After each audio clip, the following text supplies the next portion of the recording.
સંજેલી તાલુકાના માંડલી ખાતે રાજ્યમંત્રી શ્રી રમેશભાઈ કટારાના અધ્યક્ષસ્થાને સેવા સેતુ કાર્યક્રમ યોજાયો।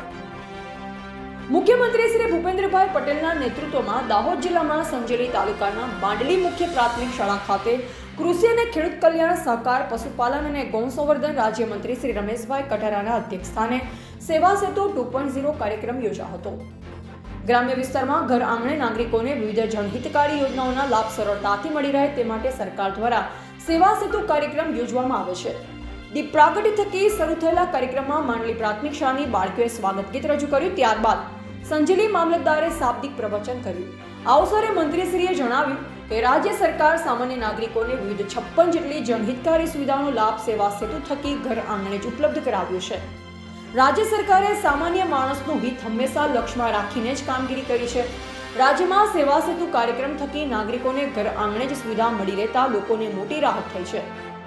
વધુમાં મંત્રીશ્રીએ રાજ્ય સરકાર દ્વારા પૂરી પડાતી વિવિધ જનહિતલક્ષી યોજના તેમજ સુવિધાઓનો મહત્તમ લાભ લેવા જણાવ્યું। તેમણે જણાવ્યું કે રાજ્ય સરકાર દ્વારા ઘર આંગણે જ્યારે સેવા સેતુ થકી વિવિધ સુવિધા પૂરી પડાઈ રહી છે ત્યારે ગ્રામજનોએ પણ તેનો અવશ્ય લાભ લેવો જોઈએ।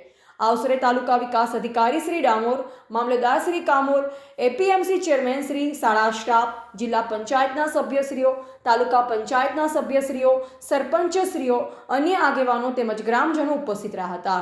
રિપોર્ટર ભાવસિંહ ભાભોર, સંજેલી, માંડલી।